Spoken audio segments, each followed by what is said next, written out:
안녕하세요. 민음사TV 구독자 여러분, 해외문학팀 편집자 박혜진입니다. 민음사가 알려드린 작가 에디션, 오늘의 주인공은 드디어 헤르만 헤세인데요. 여러분은 헤세 하면 뭐가 떠오르시나요? 아마도 대표작 데미안일 겁니다. 어른의 문턱에선 많은 청소년들에게 용기와 책임을 가르쳤던 이 책은 자타공인 헤세의 대표작이죠. 하지만 헤세에게는 데미안만큼이나 주옥 같은 책들이 많다는 사실 알고 계셨나요? 헤세는 평생 동안 자신의 내면을 탐구하며 그 과정을 책으로 담아낸 작가인데요. 사실 데미안은 그 내면 탐구의 과정 중간에 있는 책이라고 볼 수 있습니다. 데미안 이전에는 수레바퀴 아래서를 통해서, 이후에는 시타르타를 통해서 혼란스러운 삶을 방황하다 마침내 진리를 깨닫는 과정을 보여준 헤세. 사실 시타르타는 제게도 의미가 큰 작품인데요. 데미안이 제게 삶을 가르쳐준 책이라면 시타르타는 제 삶을 사랑하게 해준 책이거든요. 오늘은 이렇게 그의 대표작 3편을 통해 헤세의 영혼 깊숙이 들어가 보는 시간을 가지려 합니다. 헤르만 헤세는 1877년 독일 남부에서 선교사의 아들로 태어났습니다. 아버지가 선교사이다 보니 가문의 전통을 잇기 위해 헤세도 수도원 학교에 입학하는데요. 하지만 예술가를 꿈꿨던 헤세는 이 신학교의 빡빡한 규칙을 견디지 못해서 매우 힘들어했다고 해요. 그래서 무단 이탈을 하기도 하고 휴학과 복학을 반복하다 마침내 시인 외에는 아무것도 되지 않겠다라는 선언과 함께 수도원에서 도망쳐 나옵니다. 아버지와의 관계가 어땠을지 짐작이 되시죠? 헤세는 아버지의 기대에 큰 부담감을 느꼈고 급기야 우울증에 걸려 자살 기도까지 하게 되는데요. 이렇게 질풍노도의 청소년기를 보낸 헤르만 헤세. 그의 청소년기와 너무 닮아 있어서 자서전이라고 불리는 소설이 있습니다. 바로 수레바퀴 아래서입니다. 이 소설 속 주인공인 소년 한스는 헤세처럼 집안의 기대를 한몸에 받으며 신학교에 입학합니다. 하지만 커다란 수레바퀴 같은 신학교의 전통과 권위에 억눌려 점점 행복을 잃어가는데요. 물론 마음이 통하는 친구 몽상과 하일러를 만나기도 합니다. 한스와 하일러는 시와 문학에 대해 이야기를 나누고 함께 풀 위에 누워 공상을 하는 등 영혼의 단짝이었죠. 게다가 둘은 학교 지하실에서 첫 키스를 나누기도 하는데요. 이는 엄격한 신학교 생활에서는 차마 꿈꾸지 못했던 자유롭고 생명력 넘치는 삶에 대한 한스의 갈망을 보여줍니다. 그런데 이렇게 한스의 숨통을 트여줬던 친구 하일러가 강제 퇴학을 당하게 되면서 거대한 수레바퀴, 즉 외부 세계의 권위에 대한 한스의 반감은 점점 커져갑니다. 결국 한스는 신경쇠약에 걸려 학교에서 쫓겨나고 아무도 반기지 않는 고향으로 터덜터덜 돌아오죠. 어떤가요? 헤세의 실제 삶과 매우 닮아있죠. 물론 이 소설은 한스의 죽음이라는 비극으로 끝이 나지만 실제 헤세의 인생은 조금 달랐습니다. 이렇게 고통스러웠던 방황을 겪어내며 쓴 작품들이 좋은 반응을 얻으면서 작가로서 성공 가도를 달리기 시작한 건데요. 이렇게 쭉 평탄할 것만 같았던 그의 인생은 1차 세계대전을 만나며 또 다른 위기에 직면하게 됩니다. 독일이 세계대전을 일으키자 평화주의자였던 헤세는 이를 비판하면서 반전 사상을 담은 경고문을 언론에 발표하기 시작합니다. 독일에서 태어나 독일어로 글을 쓰는 헤세가 반전 행보를 보이자 독일의 극우파는 그를 매국노라고 매도하는데요. 급기야는 책의 출판까지도 제한당하게 됩니다. 여기에 한평생 갈등했던 아버지의 죽음과 아내와 아들의 투병 등 개인적인 삶에도 큰 위기가 찾아옵니다. 결국 다시 한번 신경쇠약이 재발한 헤세는 심리학자 칼 융의 제자였던 랑 박사에게 정신분석 치료를 받게 됩니다.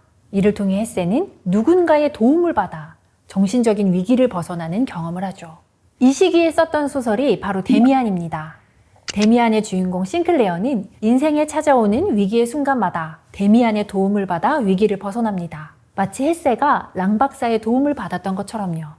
그런데 데미안의 독자들 사이에서 항상 논란이 되는 것이 있습니다. 바로 이 데미안이 과연 실존 인물이냐 하는 건데요. 싱클레어가 괴롭힘을 당할 때면 멋지게 나타나 구해주고 방황할 땐 아낌없이 조언을 해줬던 데미안.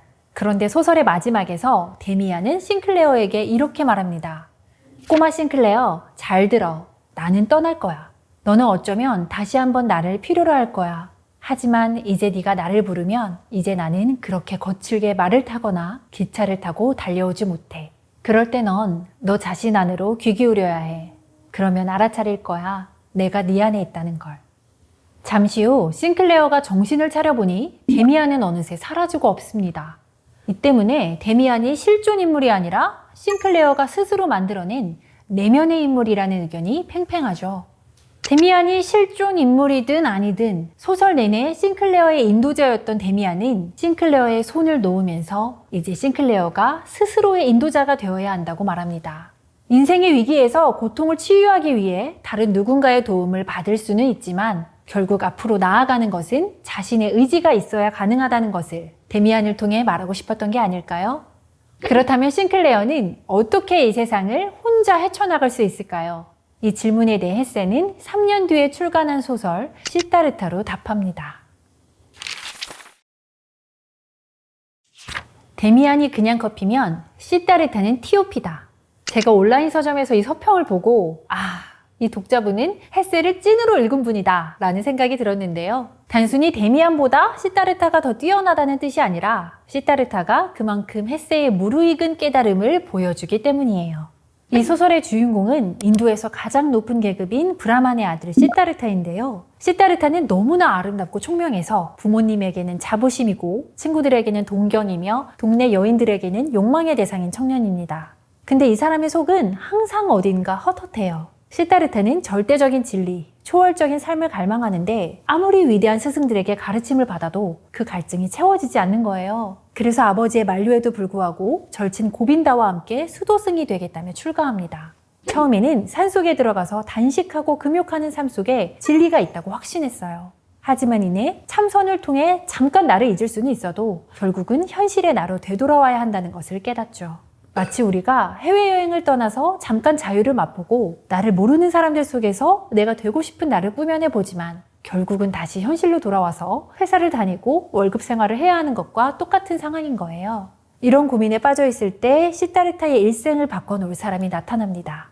바로 고타마라는 승려인데요. 시타르타는 그 사람의 미소, 걸음걸이, 손가락의 움직임만으로 그가 진짜로 깨달은 자임을 알아봐요. 하지만 깨달음은 스스로 얻어야만 하는 것이지 누군가의 가르침을 통해서 얻을 수 없다는 것 또한 알고 있죠. 그래서 고타마에게 나는 나만의 방식으로 깨달음을 얻겠다 라고 선언한 뒤 친구 고빈다를 맡겨두고 홀로 길을 떠납니다. 그런데 실제로 이 대목에서 헤세는 스스로의 체험 없이 이 책을 계속 쓰는 것은 무의미하다라는 판단으로 1년 반 동안 펜을 내려놓습니다. 그리고 자기 체험을 끝낸 뒤 다시 펜을 들죠. 그럼 이제 스승 고타마를 떠난 시타르타는 어디로 갔을까요? 바로 속세입니다. 시타르타는 속세에 돌아온 첫날 아름다운 기생 카밀라와 사랑에 빠져요. 그리고 자신이 승려일 때는 인간들의 삶이 허상이고 진짜 세계는 그 너머에 있다고 믿었는데 그게 아니란 것을 깨닫습니다. 즉 참선을 하며 몰입했던 사유가 속세에서 경험한 감각보다 더 우월한 것이 아니라 이 사유와 감각을 동시에 사용할 때 우리가 세계의 진면목을 알 수 있다는 사실을 깨달은 거죠. 여기에 시타르타의 숨은 키워드가 두 가지 있습니다. 첫 번째는 경험입니다. 시타르타가 깨달음을 얻을 수 있었던 건 그 누구의 가르침 때문이 아니라 그 모든 것을 스스로 경험했기 때문인데요. 가르침은 사유와 감각, 해탈과 번뇌가 이분법적으로 나뉘어져 있지만 우리들이 사는 세상은 그렇게 이분화되어 있지 않잖아요. 그러니까 가르침을 통해 얻는 깨달음은 현실 세계에서는 적용할 수 없는 반쪽짜리인 거죠. 시타르타는 삶을 직접 경험함으로써 세계를 있는 그대로 온전히 바라보는 법을 깨닫습니다. 두 번째 키워드는 홀로서기입니다. 데미안에서는 데미안이라는 인도자가 주인공 싱클레어의 자아찾기를 도왔잖아요. 시타르타에서는 주인공이 자신의 주변 사람들을 의도적으로 떠나요. 처음엔 아버지를 떠나고 두 번째는 자기를 따라 출가까지 했던 절친 고빈다를 떠나죠. 그 다음에는 사랑하는 여인 카밀라를 떠나고요. 마지막으로는 가장 떠나보내기 어려웠던 존재, 아들까지도 떠나보냅니다. 그러니까 시타르타는 타인의 가르침이 아닌 자신의 경험 속에서 스스로를 발견하고 내 삶을 구원할 수 있는 사람이 오로지 나 하나뿐이라는 것을 깨달을 때 비로소 우리가 자유로워질 수 있다고 얘기합니다. 이 소설의 끝에요. 시타르타가 스승 고타마에게 두고 온 친구 고빈다를 다시 만나는 장면이 나오는데요. 오랫동안 수련했지만 여전히 가슴속에 허기를 간직한 고빈다는 한눈에 시타르타가 깨달음을 얻었음을 알아봅니다. 그리고 막 애걸복걸해요. 제발 알려줘. 너에게 도움을 준 사상이 뭐야? 누구한테 가르침을 받았니? 저는 이 대목에서 이 고빈다가 참 저 같다는 생각을 했어요. 우리가 정말 성실하게 노력하며 살면서도 자신만의 길을 찾지 못하고 방황하는 이유는 스스로에게 해야 할 질문을 자꾸 남에게 하고 있기 때문인 것 같아요. 저는 그동안 나는 왜 다른 사람들처럼 확실한 목표가 없지? 하며 스스로 자책했었는데 시타르타를 읽고 나서 이렇게 방황하는 과정까지도 긍정하게 되었습니다. 시타르타가 강조하는 경험의 자세는요, 무언가를 쫓아가는 것이 아니라 발견하는 것이라고 말해요. 우리 안에 이미 무한한 가능성이 있기 때문에 그것에 느끼고 반응하는 과정에서 우리의 진면목을 발견할 수 있다고 말합니다. 햇세가 지독한 우울증을 겪은 이후에 썼고 집필하던 중에도 실제 체험을 위해 멈추어야 했던 시타르타는 이렇게 햇세 영혼의 지도에서 가장 후미지고 깊은 산속에 숨겨져 있는데요. 그래서 반드시 홀로 직접 경험하고자 하는 독자들에게만 그 문이 열려있는 책이 아닐까 싶습니다. 외부 세계의 권위와 싸웠던 초기작 수레바퀴 아래서 인도자의 도움을 통해 자신의 내면으로 회귀한 데미안. 마지막으로 진정한 깨달음을 위해서는 무소의 뿔처럼 혼자서 가라고 말하는 시타르타까지. 햇세의 다사다난한 내면 여행을 따라오신 소감 어땠나요? 이미 당신은 완전함으로 스스로를 경험하고 발견하라. 이 햇세의 목소리와 함께 여러분들도 더욱더 스스로를 사랑하는 시간이 되시기를 바랍니다. 지금까지 민음사가 알려드린 헤르만 햇세 편이었습니다.